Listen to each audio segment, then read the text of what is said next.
축복합니다. 사람들은 예수님을 죽였습니다. 십자가에 못 박아 죽였습니다.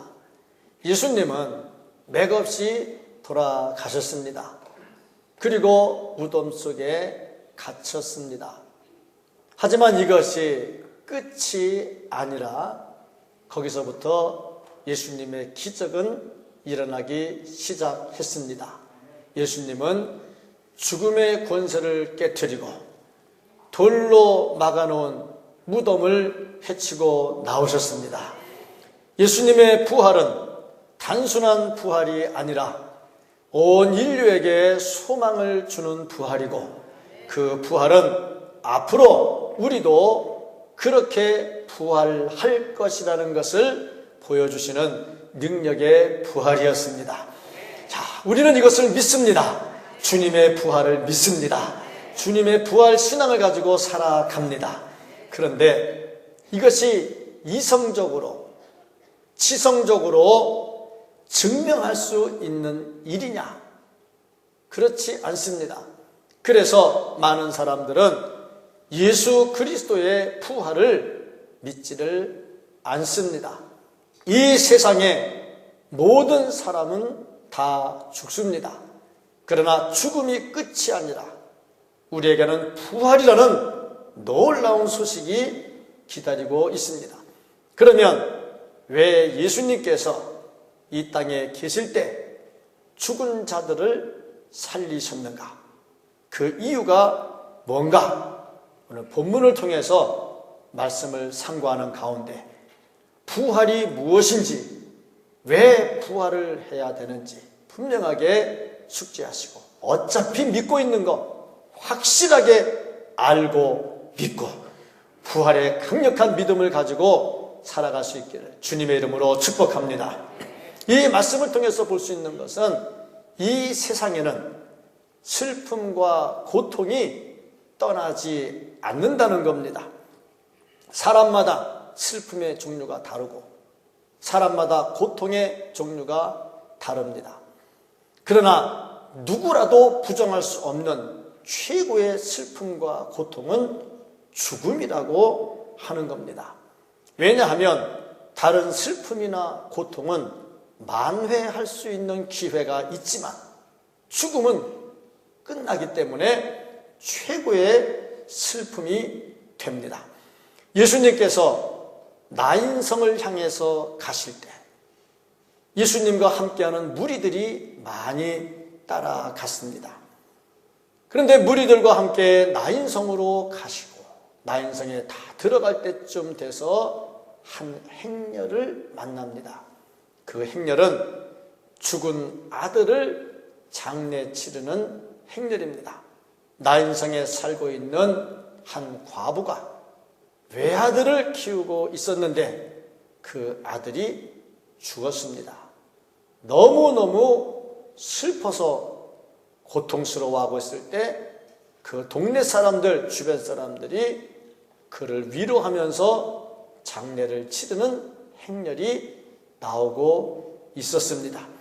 정말 마음이 아프고 쓰린 일이죠. 왜냐하면 이 죽은 애가 아직 꽃이 피지 않은 청년이었다는 얘기입니다. 거기다가 이 아이의 엄마는 과부입니다. 과부의 외아들입니다. 그런데 그 애가 죽었으니 엄마의 마음은 오죽했겠는가. 우리는 세월호 사건으로 전 국민이 가슴 아파하고 벌써 1년이란 세월이 흘렀습니다. 1년이란 세월이 흘렀음에도 아직도 그 슬픔은 사라지지 않고 그 유족들은 정말 아직도 쓰린 가슴을 내리지 못하고 있습니다.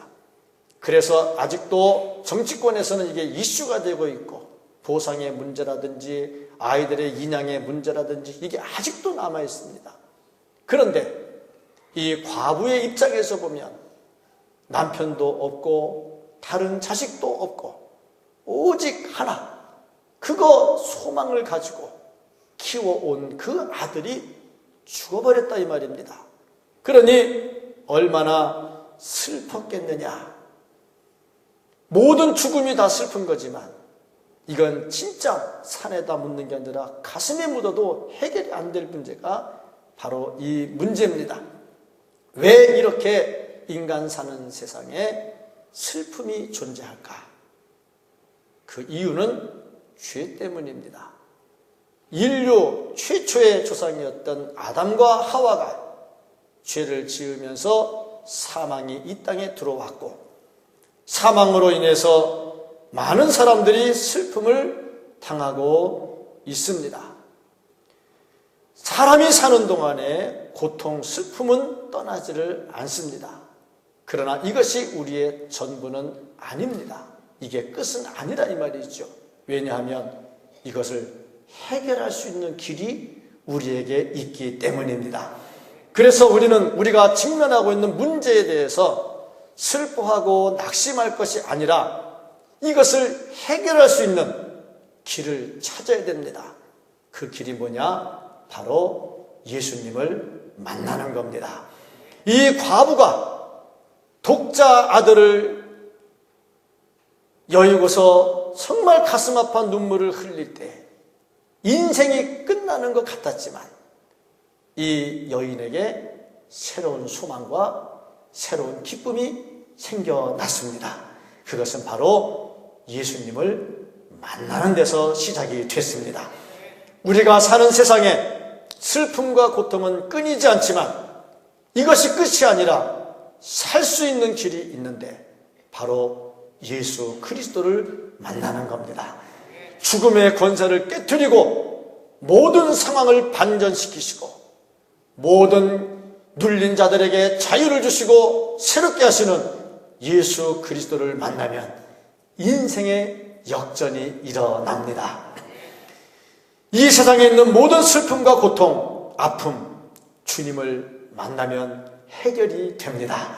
이 소망을 갖고 살기를 주의 이름으로 축복합니다.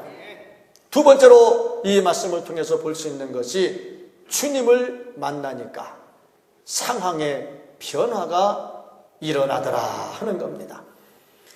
죽음의 슬픔이 이제 다시 생명의 기쁨으로 바뀌는데 예수님께서 그 장례 행렬을 보니 최고의 슬픔의 행렬이었습니다. 그걸 볼 때 예수님의 마음이 너무너무 아팠어요. 그래서 그 지나가는 장례 행렬을 멈춰놓고 그 관에다가 손을 얹습니다. 그리고 그 죽은 청년을 향해서 외칩니다. 청년아, 일어나라. 예수님께서 그 죽은 자의 관에 손을 대는 것은 당시의 관습으로 볼 때 부정한 일입니다. 사람이 부정한 일을 하면 하루 종일 부정해지죠. 그러면은 아무 일도 할 수가 없습니다. 그러나 예수님은 그런 것을 개의치 않고 그 장례 행렬을 멈춘 다음에 관에 손을 대고 그 아이를 일으켜 세웁니다. 이로 인해서 슬픔의 행렬이 기쁨의 행렬로 바뀌어집니다.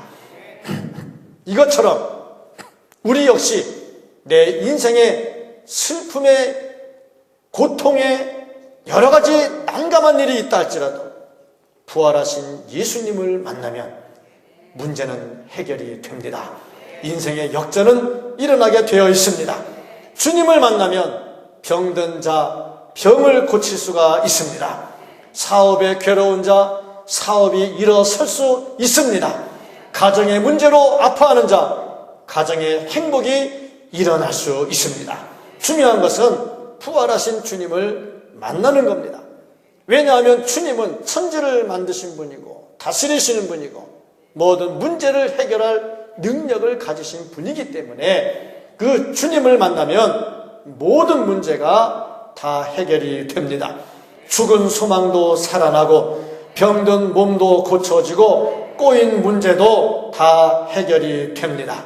이 과부가 예수님을 만난 것, 자기가 원해서 만난 거 아닙니다. 우연히 만난 것도 아닙니다. 벌써 하나님께서는 이를 살리시고 이의 슬픔을 기쁨으로 바꿔주기 위해서 계획하셨고 그 계획에 의해서, 하나님의 뜻에 의해서 여인은 예수님을 만났고, 예수님은 이 여인의 문제를 해결해 주셨습니다. 부활하신 예수님을 만나면, 정말 내가 사모함으로 그 예수님을 만나면 나의 모든 문제가 해결될 줄로 믿습니다. 그러면 예수님은 왜 이 사람의 문제를 해결해 주셨을까? 어떻게 하면 우리가 안고 있는 문제가 해결이 될까? 오늘 말씀 13절을 보면 주께서 과부를 보시고 불쌍히 여기사 하는 말이 나옵니다.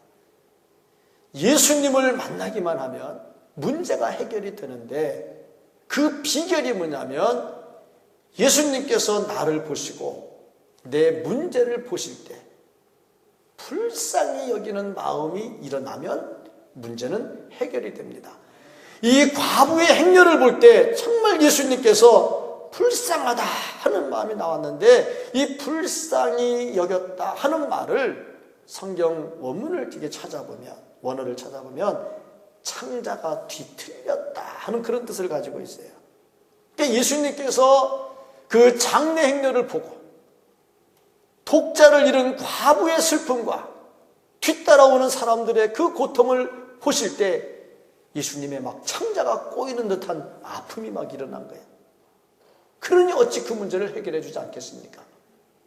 마찬가지로 내가 문제를 안고 있을 때, 이 문제를 안고 주님을 간절히 사모할 때 주님께서 나를 보시고 불쌍히 여기시면 문제는 해결이 됩니다.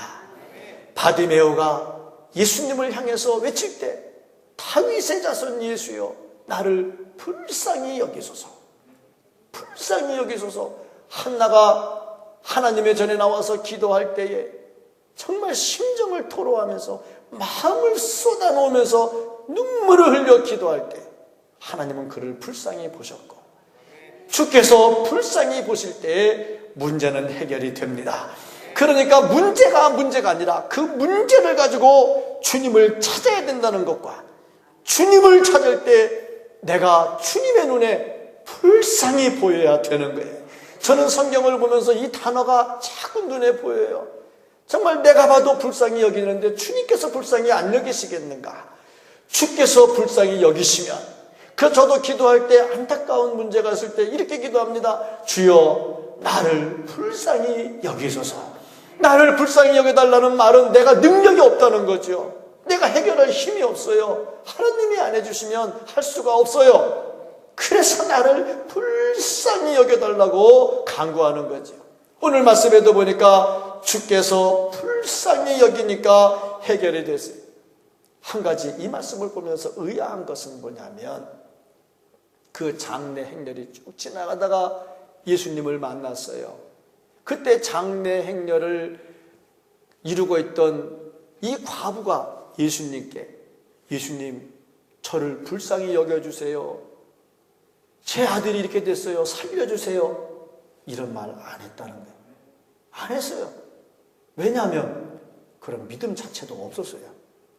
살려달라고 부탁할 건덕지도 없었어요. 그런데 중요한 것은 예수님이 불쌍히 여기니까, 예수님이 불쌍히 여기니까 해결되더라 이 말이에요. 그 예수님이 우리의 문제를 해결하실 때 누구를 불쌍히 여기겠나 이 말이야. 가만히 보니까 이 과부는 뭐 하고 있었느냐? 울고 있었어요. 울고 있었어요. 주께서 우리를 불쌍히 여기실 때가 언제냐? 죄의 문제를 내려놓고 울고 있어요. 내가 안고 있는 문제를 내려놓고 울고 있어요. 한나같이 울고 있어요. 그 눈물을 보실 때 불쌍히 여기시고, 불쌍히 여기실 때 죽은 자가 살아났던 것처럼 내 문제가 해결되는 기적들이 일어나게 될 겁니다. 부활하신 예수님 안에서 이런 기적들을 체험할 수 있기를 주님의 이름으로 축복합니다. 그러면 주님께서 왜 이렇게 기적을 행하셨을까? 왜 주님께서 이렇게 기적을 행하시는 이유가 뭘까? 우리는 그 목적을 분명하게 알아야 됩니다.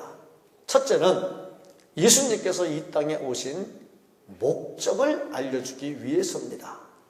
예수님 오신 목적이 뭐냐?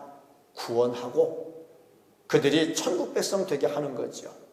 죄를 용서해 주는 거지요.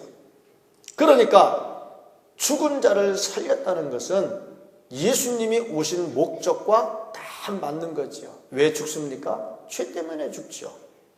그러면 죽은 자를 살린 건 뭘 말합니까? 죄를 제거했다는 거죠. 그러니까 예수님께서는 이 죽은 자를 살리는 사건을 통해서 당신이 죄 사하는 권세가 있다는 것과 당신이 죄를 사하기 때문에 죽음의 고통에서 건져낼 수 있다는 것, 분명하게 가르쳐주기 위해서 이 죽은 자를 살린 겁니다. 예수님을 따르는 그 기쁨의 행렬과 장례를 치르는 슬픔의 행렬이 같이 만났어요. 같이 맞닥뜨려졌을 때에 기쁨의 행렬을 이루시던 예수님은 슬픔의 행렬을 이루는 그 과부의 아들의 장례식을 기쁨으로 완전히 바꾸어 주십니다. 주님을 만나니까 놀라운 역전이 일어나는데 예수님께서 이런 일들을 행하시는 이유가 뭐냐? 당신이 부활이요 생명이요 죽은 자를 살리는 권세가 있다는 것을 알려주시는 겁니다.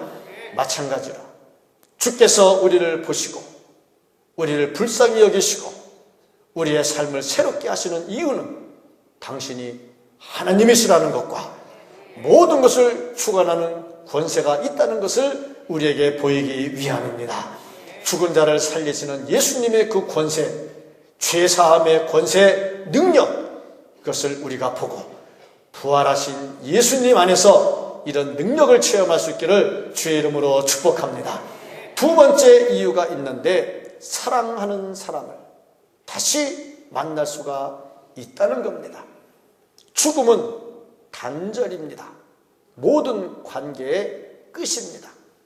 아무리 이 아들을 키울 때 금지 오겹으로 정말 인생을 그 아들에게 걸고 이 아들에게 모든 것을 투자하면서 키웠지요. 그런데 죽으니까 관계가 딱 끊어져요. 사랑하는 사람도 소용이 없어져 버렸어요. 그런데 주께서 이 아이를 살리면서 어떻게 됐느냐?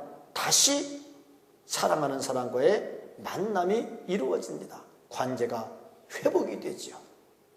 주께서 이 아이를 살리는 것은 사랑하는 사람은 다시 만날 수 있다 하는 것을 보여주죠. 사도 바울이 데살로니가 전서 말씀을 기록하면서 죽음을 슬퍼하지 말라 그러면서 뭐라고 그랬냐면 죽은 자들을 다시 만날 때가 온다 그랬습니다. 부활은 모든 끊어진 관계를 다시 회복하고 만남을 이루어지게 해주는데 사랑하는 이의 만남을 이루어 줍니다. 그때 되면 다 만나게 될 겁니다. 그걸 가르쳐 주는 거죠. 세 번째 이유가 있다면 부활의 능력을 우리들에게 알려주기 위함이다. 주님께서 말씀으로 죽은 자를 살릴 수 있다. 말씀에 능력이 있다는 것을 보여주는 겁니다. 예수님께서 죽은 자를 3번 살리셨는데 공통점이 하나가 있어요. 그게 뭐냐면 죽은 자들에게 말했다는 거예요. 일어나라. 잘 생각을 해보세요. 죽은 자가 듣습니까? 못 듣습니다. 그런데 죽은 자에게 일어나라 하고 말씀했다는 거죠. 이건 뭘 말하느냐? 살리는 능력이 말씀을 통해서 나온다는 겁니다. 주님의 살리는 능력이 말씀을 통해서 나오는데 청년아 일어나라 하고 말을 합니다.